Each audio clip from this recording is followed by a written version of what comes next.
শুভ সকাল দর্শক।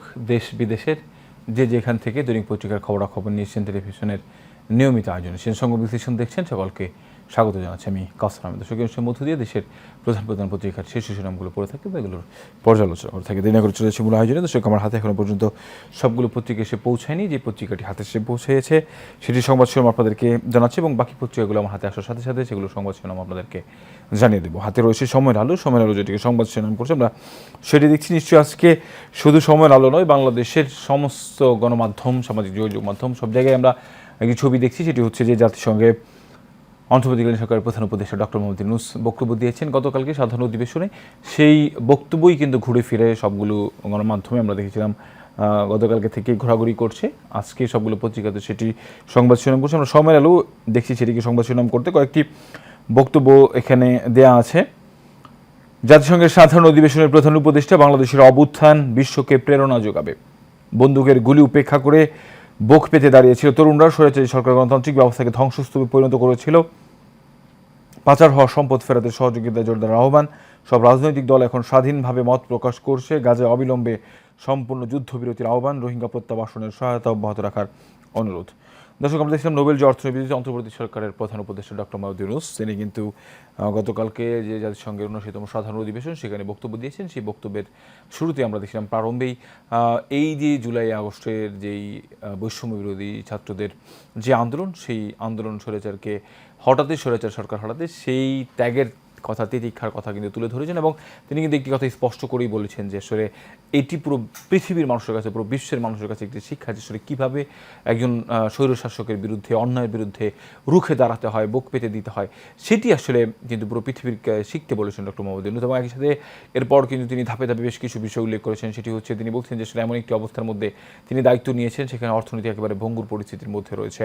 অর্থনৈতিক পুনরুদ্ধার সহ বেশ কিছু উদ্যোগের কথা কিন্তু তিনি জানিয়েছেন। সেখানে তিনি রোহিঙ্গা বিষয় নিয়ে কথা বলেছেন ফিলিস্তিন এবং ইসরায়েলের মধ্যে যে আগ্রাসন চলছে সেটি বন্ধের ব্যাপারে, রাশিয়া ইউক্রেন এবং যে যুদ্ধ চলছে সেই রাশিয়া ইউক্রেন যুদ্ধের ব্যাপারেও তিনি কিন্তু কথা বলেছেন। অর্থাৎ একেবারে সামগ্রিক সব বিষয়ে, দেশের থেকে শুরু করে পুরো বিশ্বের সব পরিস্থিতি নিয়ে কথা বলতে দেখা গিয়েছে ডক্টর মোহাম্মদ ইউনূসকে। এবং এর আগে আমরা দেখেছিলাম যে জাতিসংঘের অধিবেশনের ফাঁকে তিনি কিন্তু বেশ কয়েকটি বৈঠক করেছিলেন। আমরা গতকালকেও দেখেছি প্রায় 16টি সাইডলাইন বৈঠক তিনি করেছেন, যেখানে বাংলাদেশের ভাবমূর্তি এবং বাংলাদেশের যেই সহায়তাগুলো রয়েছে বিদেশ থেকে, সেসব সহায়তা যাতে অব্যাহত থাকে এবং বিশ্বের দরবারে বাংলাদেশের এই যে তরুণদের যেই আন্দোলনের ফলে তরুণরা যে অর্জন করেছে সেই অর্জনকে ফুটিয়ে তোলা এবং একই সাথে ভারতের সাথে সব কিছু মিলিয়ে তিনি কিন্তু বাংলাদেশকে একটি অন্য উচ্চতায় নিয়ে যাওয়ার জন্য চেষ্টা করেছিলেন এবং আমরা সেটি তার বক্তব্যের মধ্যে খেয়াল করছি। আমরা দেখছি প্রতিটি সংবাদই প্রায় এই ধরনের সংবাদই করছে। অন্যান্য সংবাদও আমরা আপনাদেরকে জানাচ্ছি। এর পাশে আমরা আরেকটি সংবাদ দেখছি, জুলাই আগস্ট গণহত্যা, আইসিসিতে অভিযোগ করতে পারে বাংলাদেশ।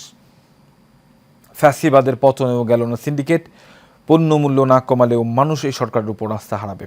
ক্যাব সভাপতি নাজির হোসেন, মূল্য না কমে উল্টো বাড়ছে, সরকারের করোনা যোদ্ধাদের অভাবে ফ্রি স্টাইলে দাম বাড়াচ্ছেন অনেকে ব্যবসায়ী, পণ্য সংকট না থাকার পরেও দাম বাড়ছে সিন্ডিকেটের কারণে। দর্শক, আমরা দেখছিলাম যে স্বৈরাচার সরকারের পতন ঘটিয়েছে 53 দিন হয়ে গেল। এই সরকারের আসার পরেই কিন্তু সমস্ত মানুষের আশা ছিল যে হয়তো এবারে রাস্তায় যেই চাঁদাবাজি যেগুলো হয়, আসলে সিন্ডিকেট হয়, যারা সিন্ডিকেট করেন তারা হয়তো বা এই সিন্ডিকেটের কবল থেকে বাজার হয়তো মুক্ত হবে এবং সব মানুষ কিন্তু তাদের সাধ্যের মধ্যে সব ধরনের পণ্য কিনতে পারবে। কিন্তু আমরা দেখছি যে আসলে বাজারের যে পরিস্থিতি, সেই পরিস্থিতি কিন্তু এখনও পর্যন্ত স্বাভাবিক হয়নি। প্রতিনিয়ত কোনো না কোনো জিনিসের দাম কিন্তু বেড়েই চলছে। আমরা দেখছিলাম যে বাংলাদেশের কিছু সুযোগ সন্ধানী মানুষ রয়েছে, তারা যখনই এই সব সুযোগ খুঁজে আসলে সিন্ডিকেট করে পণ্য মজুত করে এইসব পণ্যের দাম বাড়ে। আমরা দেখলাম যে কিছুদিন আগে সারা দেশে যে বন্যা অনুষ্ঠিত হয়ে গেল, সেই বন্যার মধ্যে অনেক মানুষকে আমরা দেখেছিলাম যে টিএসসি থেকে শুরু করে সারা বাংলাদেশের মানুষ কিন্তু ত্রাণ নিয়ে, সরকারি বেসরকারিভাবে ব্যক্তিগত উদ্যোগে কিন্তু ত্রাণ নিয়ে সেসব এলাকায় গিয়েছিলেন। এই সুযোগেই যারা চাল ব্যবসায়ী রয়েছে, মোটা চাল রয়েছে, তারা কিন্তু সেই মোটা চালের দাম বাড়িয়ে দিয়েছে। কী অবস্থা চিন্তা করা যায়। আমরা দেখছিলাম যে নৌকা ভাড়া, যেখানে ত্রাণ দেওয়ার জন্য 1 লাখ টাকা, যেখানে ভাড়া 3-4 হাজার টাকায় যাওয়া যায়, সেখানে 1 লাখ টাকা নৌকা ভাড়াও কিন্তু তারা দাবি করছিলেন।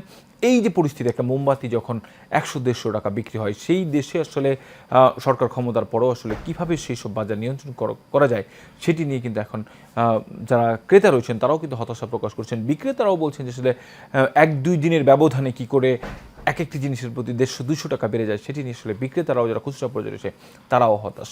তবে দুপক্ষেরই দাবি যে আসলে যারা এই সিন্ডিকেট করে, আমরা দেখছিলাম যে বিভিন্নভাবে এই সিন্ডিকেটকে রুখবার জন্য, বাজার নিয়ন্ত্রণ করবার জন্য সরকার বেশ কিছু উদ্যোগ কিন্তু হাতে নেয়। আমরা দেখছিলাম কখনো কখনো দাম নির্ধারণ করে দেওয়া হয়, কখনো আবার বাজারে নজরদারি বাড়ানো হয়, ভ্রাম্যমাণ আদালতের অভিযান পরিচালনা করা হয়, কিন্তু কোনোভাবেই আসলে এই বাজার নিয়ন্ত্রণ কিন্তু সম্ভব হচ্ছে না। আমরা দেখছিলাম যে এখন অনেকেই বলছেন যে আসলে কঠোর হস্তে যদি দমন না করা যায়, যদি একেবারে শাস্তি না দেওয়া যায়, কঠিন শাস্তির মুখোমুখি না করা যায়, তাহলে কিন্তু এই যে বাজার নিয়ন্ত্রণ সেটি কিন্তু কোনোভাবেই সম্ভব না। আমরা দেখছিলাম যে অনেকেই বলছেন যে সেনাবাহিনী মাঠে নেমেছে, সেনাবাহিনীর কাছে দায়িত্ব দেওয়া যেতে পারে। অনেকের আমরা দেখছিলাম যারা ক্রেতা রয়েছে মাঠ পর্যায়ে, যারা বিক্রেতা রয়েছে খুচরা পর্যায়ে, তারা কিন্তু বলছেন যে আসলে তারা দাম দিয়ে কিনে বলেই তাদের দাম দিয়ে বিক্রি করতে হয়।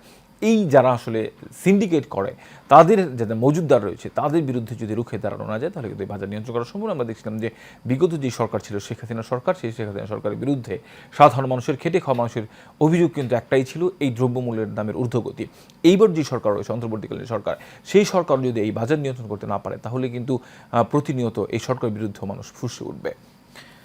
নিচের দিকে আমরা দেখছি সময়ের সংবাদ শিরোনাম করেছে ডেঙ্গুর কাছে সুখীদের হার, আরও 2 জনের মৃত্যু, আক্রান্ত 321 জন।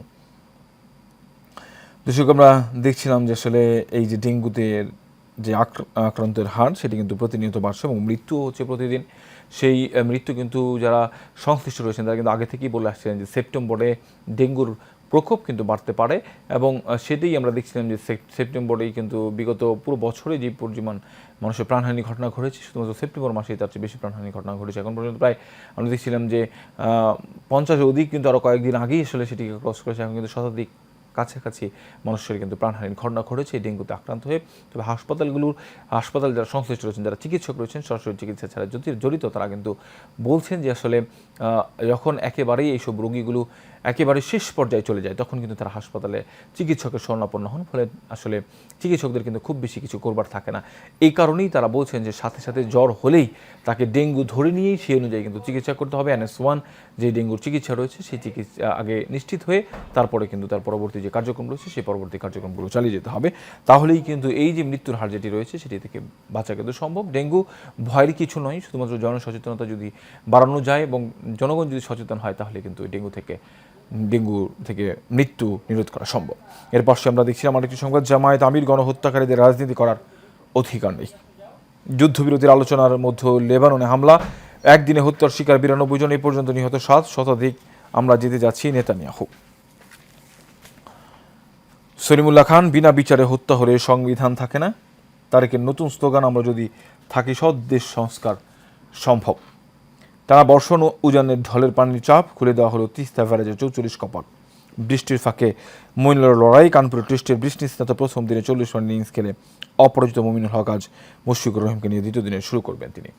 দর্শক, এরই মধ্য দিয়ে আমার হাতে বাকি পত্রিকাগুলোও পৌঁছে গেছে। আমরা বাকি পত্রিকার শিরোনামগুলো আপনাদেরকে জানাবো। রয়েছে দেশ রূপান্তরের সংবাদ শিরোনাম জানাচ্ছি আপনাদেরকে। সেই একই সংবাদ আমরা যেটি বলছিলাম অনুষ্ঠানের শুরুতেই, প্রায় সবগুলো পত্রিকা প্রায় একই ধরনের সংবাদই আজকে করবে। বাংলাদেশের অভ্যুত্থান বিশ্বের প্রেরণা, জাতিসংঘের প্রধান উপদেষ্টা। জুলাই আগস্টে গণহত্যা, ICCতে অভিযোগ দেওয়ার সুযোগ আছে। 10 জনের কাজ করেন 4 জন, 2000 আনসার অনুপস্থিত। অতীতের মতোই আনসারদের ব্যবহার না করে সঠিক কাজের জায়গা তৈরি করে দিতে হবে। সেকেন্ড হোমের লোভেই এত অর্থ পাচার, প্রভাবশালীদের অধিকাংশ খুঁটি গেড়েছেন ও বিদেশে। টানা 15 বছর ক্ষমতায় থাকা বাড়িয়েছে অর্থ পাচারের প্রবণতা। ফখরুল বললেন, অবিলম্বে তারেক রহমানকে ফেরার ব্যবস্থা করতে হবে। আইনি হয়রানির সিন্ডিকেট ভাঙব। রোদ বৃষ্টির লুকোচুরিতে প্রথম দিন, 650 কোটি রাস্তা ভেসে যাচ্ছে বৃষ্টিতে।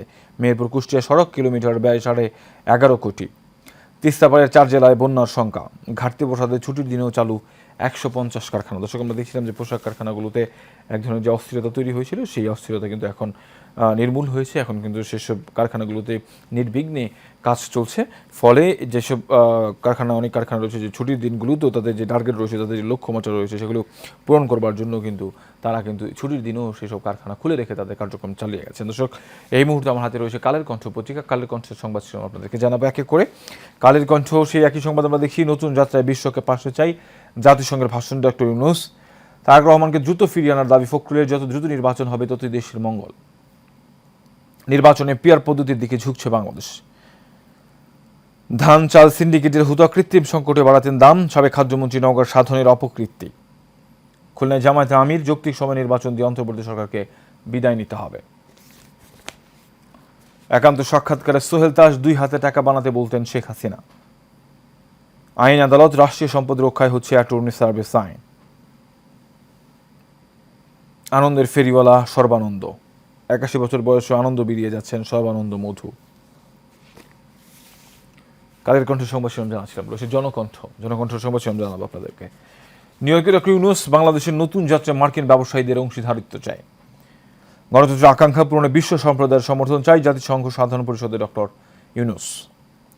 অস্থিরতা কাটিয়ে ঘুরে দাঁড়াচ্ছে পোশাক খাত, শ্রমিকদের দাবি পূরণে ত্রিপক্ষীয় চুক্তিতে শিল্পীতিবাচক প্রভাব, 3 মাসের ঘাটতি পূরণে অনেক কারখানায় 24 ঘন্টা উৎপাদন। এরপর দ্রুত সংস্কার সম্পূর্ণ করে ক্ষমতা হস্তান্তর করুন গাজীপুরে মির্জা ফখরুল। বাংলাদেশ ভারত লড়াইয়ে বৃষ্টির হানা, গণহত্যাকারীদের রাজনীতি করার অধিকার নেই। খুলনায় রোকন সম্মেলনে জামায়াত আমির, শেয়ারবাজারে আরও সেই দুষ্টচক্র নেই।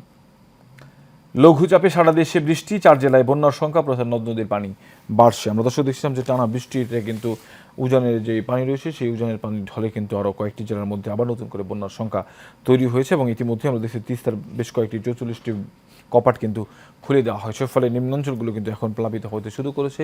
বর্তমান যে বৃষ্টি রয়েছে সেই বৃষ্টি কিন্তু এই সব জেলাগুলোতে বন্যার চোখ রাঙাচ্ছে।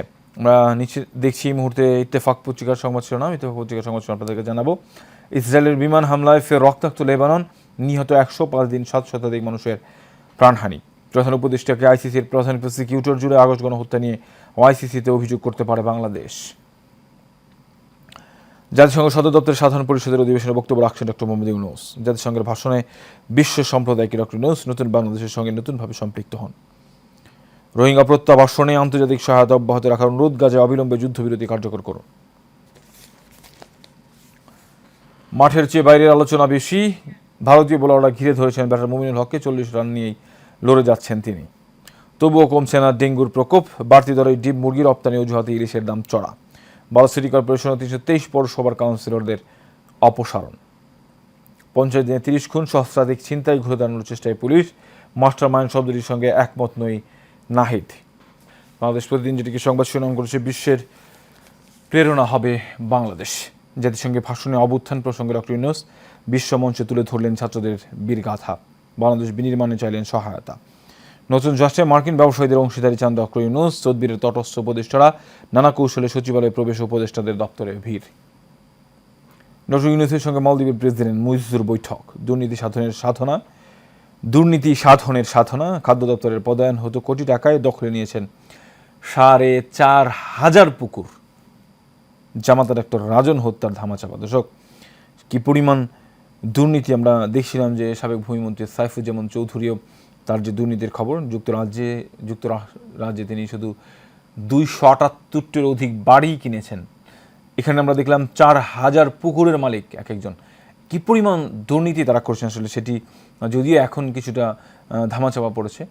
আমরা বেশ কিছুদিন আগেও দেখছিলাম যে সরকার পতনের পর প্রতিনিয়ত এইসব সংবাদ কিন্তু সবার সামনে নজর আসছিল।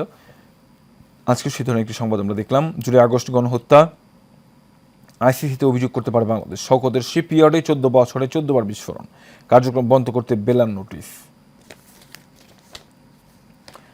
টিসিবি ডিলারশিপ বাতিল হচ্ছে অনেকের, সরকার পতনের পর অনেকেই পলাতক, কার্যক্রমে ভাটা। কানপুর টেস্ট, প্রথম দিনে বৃষ্টি বাধা বাংলাদেশ। ডেঙ্গুতে আরও 2 জনের মৃত্যু, হাসপাতালে 321। এরপর রয়েছে যুগান্তর যেটিকে সংবাদ শিরোনাম করছিল। ডক্টর ইউনূসকে পূর্ণ সমর্থন জাতিসংঘ মহাসচিবের। জাতিসংঘ সাধারণ পরিষদের ভাষণে ডক্টর মোহাম্মদ ইউনূস গণতন্ত্র প্রতিষ্ঠায় সমর্থন চায়। সংবাদ ব্রিফিংয়ে প্রধান উপদেষ্টার প্রেস সেক্রেটারি, সংস্কার শেষে 18 মাস পর নির্বাচন হতে পারে। দর্শক, আমরা এই ধরনের ইঙ্গিত কিন্তু সেনাপ্রধানেরও দেখেছিলাম। আমরা দেখলাম যে সেনাপ্রধান যে কিছুদিন আগে একটি সংবাদ প্রকাশিত হয়েছিল, সেখানে সেনাপ্রধানও কিন্তু বলছেন যে 1.5 বছর পর, অর্থাৎ 18 মাস পরে কিন্তু নির্বাচন হতে পারে। আমরা গতকালকে দেখলাম প্রেস সেক্রেটারি কিন্তু প্রধান উপদেষ্টার, তিনি কিন্তু ব্রিফিংয়ে এই বিষয়টি উল্লেখ করেছেন যে আসলে 18 মাস পরে নির্বাচন হতে পারে। অর্থাৎ ধরেই নেওয়া যায় যে 1.5 বছর পরে কিন্তু যে নির্বাচন, কাঙ্ক্ষিত জনগণের যে ভোটের মাধ্যমে সরকার নির্বাচিত করার লক্ষ্য, সেটি কিন্তু বাস্তবায়িত হতে পারে। সরকারি প্রকল্পের অর্থে ব্যক্তিগত জমি উন্নয়ন, সম্পদের নেশায় বুধ সুবিদ আলী ভূঁইয়া। অনুসন্ধানে দুদক, ঢাকা, গাজীপুর ও কুমিল্লায় প্রায় 250 বিঘা জায়গা জমি। রাজধানীর কাঁঠাল বাগানে 10 তলা টাওয়ার, মহাখালী ডিওএইচএসে 5 তলা বাড়ি। যৌক্তিক সময়ের মধ্যে গ্রহণযোগ্য নির্বাচন দিতে হবে জামায়াত আমির। দ্রব্যমূল্য ঊর্ধ্বগতি নিয়ন্ত্রণ, শুল্ক হ্রাসসহ 5 সিদ্ধান্ত বাণিজ্য উপদেষ্টার। উৎপাদনমুখী শিল্পে নিরবিচ্ছিন্ন গ্যাস সরবরাহ, নিত্যপণ্য আমদানি এলসি, মার্জিন এলসি খোলার ফ্রি হ্রাস, ব্যবসায়ীদের একক ঋণ সীমা বৃদ্ধি। কাপাসিয়ায় হান্নান শাহর স্মরণ সভায় ফখরুল, গণতন্ত্র প্রতিষ্ঠায় প্রয়োজনে আবারও আন্দোলন করব। বৃষ্টির দিনে মুমিনুলের 40। সবজি মুরগির দামও বাড়তি, নাগালের বাইরে ইলিশ ও ডিম। রয়েছে প্রথম আলো সংবাদ শিরোনাম জানাচ্ছি দর্শক। গণতন্ত্রের নতুন যাত্রায় বিশ্বকে পাশে চায় বাংলাদেশ। ডক্টর মোহাম্মদ ইউনূস বাংলাদেশ সরকারের প্রধান হিসেবে জাতিসংঘের সাধারণ অধিবেশনের বক্তৃতা করেন নোবেল বিজয়ী অর্থনীতিবিদ ডক্টর মোহাম্মদ ইউনূস। ভাষণ উল্লেখযোগ্য অংশ, বন্দুকের গুলি উপেক্ষা করে বুক পেতে দাঁড়িয়ে গিয়েছিল আমাদের তরুণেরা, ধরিত্রী ও তরুণদের জন্য 3-0 প্রস্তাব। বিএনপি সংস্কার চায়, তবে লম্বা সময়ে আপত্তি। গডফাদারের অভিভাবক আলাউদ্দিন নাসিম। ফেনীর গডফাদার হিসেবে পরিচিত নিজাম হাজারী সভা সমাবেশে আলাউদ্দিন নাসিমকে পরিচয় করিয়ে দিতেন তার অভিভাবক হিসেবে। শেখ হাসিনার প্রটোকল অফিসার হয়ে প্রভাবশালী হয়ে ওঠেন নাসিম। 2009 থেকে ফেনীতে আওয়ামী লীগের নিয়ন্ত্রণ হয়ে ওঠেন। সীমান্ত কেন্দ্রিক চোরাচালান নিয়ন্ত্রণ করতেন স্বজনেরা। আইসিসিতে অভিযোগ দায়ের করতে পারে বাংলাদেশ। তিস্তার পানি বাড়ছে, বন্যার সংখ্যা, উত্তরে ভারী বৃষ্টি। তিস্তার পানি আরও দ্রুত বাড়তে পারে, এতে নীলফামারী, লালমনিরহাট, কুড়িগ্রাম ও রংপুরের নিম্নাঞ্চল ও চরাঞ্চল প্লাবিত হতে পারে। বিঘ্নি বৃষ্টিত দিনও যেন টেস্টের বিজ্ঞাপন। দর্শক, একেবারে শেষ যে পত্রিকাটি আমার হাতে রয়েছে English daily, the Daily Star যেটিকে সংবাদ শিরোনাম করছে সেটি আপনাদেরকে জানাচ্ছি। Help Bangladesh in its quest for democracy irks international community আর UNGA। আমরা আরেকটি ছবি দেখছি। Lamia, a dengue patient from Borishal, is being cared for by her father Mujibur Rahman at the Capital Mugdha Medical College and Hospital. Yesterday, the first year honors student was referred to Dhaka 5 days ago after her health deteriorated. দর্শক, আমরা দেখছিলাম যে ডেঙ্গুতে আক্রান্ত হয়ে এখন Mugda medical college হাসপাতালে ভর্তি আছেন। তার যে অবস্থা, সেই অবস্থা আসলে সংকটাপন্ন হওয়ার কারণেই বরিশাল থেকে তাকে কিন্তু ঢাকায় রেফার করা হয়েছে। Killing during uprising, Bangladesh can file complaint with ICC. Chief Prosecutor of Hague based court tell Yunus. Rain to raise dengue risk. September see highest number of infection and day this year. আমরা বলছিলাম একটু আগে যে আসলে বৃষ্টির কারণেই কিন্তু এই বছরের এই মাসে, সেপ্টেম্বর মাসে সবচেয়ে বেশি আক্রান্ত এবং মৃত্যুর ঘটনা দেখতে দেশ। The sooner polls are held, the better. Mass uprising, Hasina sued over attack on protester. 2 ex-minister also made accused. Price of egg, veggies go up. Chicken also gets pricier. দর্শক, আমরা দেখছিলাম যে আসলে সব ধরনের সবজির দাম কিন্তু বেড়ে গিয়েছিল। আমরা দেখছি যে একটি পণ্য কিন্তু প্রায় কোনোটাতে কেজি প্রতি 50, 100, 150 টাকাও কিন্তু বেড়ে গেছে 2-1 দিনের ব্যবধানে। এবং একই সাথে সরকার কিন্তু ডিম এবং ব্রয়লার মুরগির দাম কিন্তু নির্ধারণ করে দিয়েছিল, সেগুলো কিন্তু আসলে নির্ধারিত দামে বিক্রি হচ্ছে না। আমরা দেখছিলাম যে অনেকেই বিগত সময় বলছিলেন যে রাস্তায় চাঁদাবাজি হয়, বিভিন্ন জায়গায় চাঁদা দিয়ে তারপরে এইসব সবজিগুলো গ্রাম থেকে শহরের দিকে আনতে হয়, সেসব চাঁদাবাজিও এখন বন্ধ রয়েছে। এবং আমরা দেখছিলাম যে সরকারের পক্ষ থেকে দামও নির্ধারণ করা দেওয়া হয়েছে, ভ্রাম্যমাণ আদালতের অভিযান অব্যাহত রয়েছে। কিন্তু কোনো এক অজানা কারণে এসব পণ্যের কিন্তু দাম কমছে না, বরং লাফিয়ে এসব পণ্যের দাম বাড়ছে। কীভাবে আসলে পণ্যের দাম আসলে লাগাম টেনে ধরা যায় এবং সব ধরনের ক্রেতার নাগালের মধ্যে দাম নিয়ে আসা যায়, সেটি নিয়ে নিশ্চয়ই সরকার ভাববেন। কারণ এই সরকারের এটি একটি বড় চ্যালেঞ্জ, যাতে সব শ্রেণী পেশার মানুষ যাতে করে খেয়ে পড়ে বেচতে পারে, এটি লক্ষ্য। দর্শক, আমরা দেখছিলাম যে এই সংবাদটি আজকে বেশ কয়েকটি পত্রিকায় উঠেছে এবং বেশ কিছু সংবাদ আমরা দেখছিলাম জাতিসংঘের পাশাপাশি যে গতকালকে ডক্টর মোহাম্মদ ইউনূস যেটি বক্তব্য দিয়েছেন, এর পাশাপাশি আরও বেশ কিছু সংবাদ, সেটি হচ্ছে যে যারা বিগত সরকারের সময় এবং সুবিধা করেছেন তারা কিন্তু সেকেন্ড হোম করেছেন বিদেশে। এবং দেখছিলাম যে 2 লাখ কোটি টাকা শুধু পাচার হয়ে গেছে এই গত 15 বছরে। সেই টাকা দিয়ে আসলে বিদেশে তারা একজনের, আমরা দেখছি যে সেই খবরও বিভিন্ন গণমাধ্যমে খবর প্রকাশিত হয় যে যেখানে একজন অন্যান্য দেশে তার ধনীদের তালিকায়, প্রায় শীর্ষ ধনীদের তালিকায় নাম আসে। আমরা দেখছিলাম যে সিঙ্গাপুরের শীর্ষ ধনীদের তালিকায় কিন্তু বাংলাদেশিদের নাম আছে এবং আরও বেশ কিছু দেশ রয়েছে যেখানে কিন্তু শীর্ষ ধনীদের তালিকায় বাংলাদেশের নাম রয়েছে। অর্থাৎ এই যে বাংলাদেশের টাকা বিদেশে নিয়ে গিয়ে বাংলাদেশের ব্যাংকগুলোকে খালি করে বিদেশে এগুলোকে ইনভেস্ট করা, বিনিয়োগ করা, সেই কারণেই কিন্তু বাংলাদেশের যে অর্থনৈতিক টালমাটাল পরিস্থিতি সেটি কিন্তু তৈরি হয়েছে। আমরা দেখছিলাম যে বর্তমান সরকার কিন্তু সেসব টাকা ফিরিয়ে আনবার জন্য বিভিন্ন বিভিন্নভাবে বিভিন্ন দেশের সাথে তদবির করেছেন এবং কমিশন গঠন করা হয়েছে এবং সেসব টাকা কিন্তু ফিরিয়ে আনবার লক্ষ্যে তারা খুব জোরে সোরে কাজ করছেন। আসলে আমাদের দেশের বিগত সরকার যখন দায়িত্বে ছিলেন তারা কিন্তু বলছিলেন যে আসলে যেসব টাকা দেশ থেকে বাইরে চলে যায় সেসব টাকা কিন্তু ফিরিয়ে আনা সম্ভব নয়, কিন্তু আমরা দেখেছিলাম যে এবার সরকার কিন্তু সেই স্বপ্ন দেখিয়েছে। বিদেশ থেকে যেসব টাকাগুলো রয়েছে সেসব টাকার হিসেব কিন্তু ইতিমধ্যেই তাদের হাতে রয়েছে, ফলে তারা আসলে সেসব টাকাগুলো আনবার জন্য যে ধরনের পন্থা ব্যবহার করবার দরকার সেটি করবেন এবং যেসব দেশে সেসব টাকাগুলো পাচার করা হয়েছে সেসব দেশের সরকারদের সাথে কথা বলে সেসব টাকাগুলো দেশে আনবার জন্য চেষ্টা করবেন। এটি আমরা কিন্তু দেখছি যে তাদের যে বক্তব্য রয়েছে। এবং একই সাথে আমরা বেশ কিছু সংবাদ দেখেছি নির্বাচন নিয়ে যেই আলোচনা হচ্ছিল যে আসলে অন্তর্বর্তীকালীন সরকারের যে প্রধান লক্ষ্য যে একটি সুষ্ঠু পরিবেশ নিশ্চিত করার পরেই একটি শান্তিময় একটি পরিবেশ নিশ্চিত করার পরে একটি সুষ্ঠু নির্বাচনের মাধ্যমে নির্বাচিত সরকারকে জনগণ গঠন করবে, সেই লক্ষ্যেই সরকারের যে কর্মকাণ্ড সেটি কিন্তু অব্যাহত রয়েছে। আমাদের বেশ কয়েকটি কমিশন কিন্তু ইতিমধ্যেই গঠন করা হয়েছে, এক একজনকে এক একটা বিষয়ে দায়িত্ব দেওয়া হয়েছে। ফলে এই যে 1.5 বছর সময় অনেকে বলছে যে আমরা দেখলাম যে প্রধান উপদেষ্টা প্রেস সেক্রেটারি কিন্তু তিনি বলছেন যে 18 মাসের মধ্যে নির্বাচন হতে পারে। আমরা দেখলাম যে সেনাপ্রধান রয়েছে যিনি এখন আইনশৃঙ্খলা বাহিনীর দায়িত্বে কিন্তু মাঠে রয়েছে, আমরা দেখছি তিনিও কিন্তু বলেছেন যে আসলে এই সময়ের মধ্যে যৌক্তিক সময়ের মধ্যে সংস্কার করবার জন্য অন্তর্বর্তীকালীন সরকারকে যত ধরনের সহায়তা করা দরকার তারা কিন্তু সেসব সহায়তা করবেন এবং একই সাথে কিন্তু 1.5 বছরের মধ্যে যে নির্বাচন সেই নির্বাচনী পরিবেশ সুষ্ঠু করবার লক্ষ্যে তারা কিন্তু কাজ করে যাবেন মাঠে থেকে। আমরা দেখছিলাম দর্শক রাজনীতিবিদ যারা রয়েছেন, আমরা দেখছিলাম বিএনপির পক্ষ থেকে এবং জামায়াতে ইসলাম তারা কিন্তু বলছেন যে আসলে যৌক্তিক সময় এই যে বর্তমান সরকার রয়েছে তাদেরকে যৌক্তিক সময় দেওয়া হবে, কিন্তু দ্রুত সময়ের মধ্যে যদি নির্বাচন দিতে পারে সেটি কিন্তু আসলে সবার জন্য মঙ্গল হবে এবং দেশের জন্য মঙ্গল হবে, সব কিছু নিয়ন্ত্রণ করবার লক্ষ্যে। দর্শক আমি দেখছিলাম যে জাতিসংঘের যেই গতকালকে ডক্টর মোহাম্মদ ইউনূস ভাষণ দিয়েছেন, পুরো বিশ্বমণ্ডলে সবার সহযোগিতা চেয়েছেন বাংলাদেশ, যেই কারণে দ্বিতীয়বারের মতো যে দেশ স্বাধীন হলো, যেই স্বপ্ন নিয়ে সেই স্বপ্ন বাস্তবায়ন হবে। ডক্টর মোহাম্মদ ইউনূস যেই কথা গতকালকে বিশ্ব দরবারে তুলে ধরেছেন সেটি বাস্তবায়ন হবে, সেই প্রত্যাশা রেখে শেষ করছি দৈনিক পত্রিকার খবরাখবর নিয়ে এশিয়ান টেলিভিশনের নিয়মিত আয়োজন এশিয়ান সংবাদ বিশ্লেষণ অনুষ্ঠান। আগামীকালকে দেখা হবে একই জায়গায় একই অনুষ্ঠানে। ততক্ষণ পর্যন্ত ভালো থাকবেন, সুস্থ থাকবেন। ধন্যবাদ সবাই।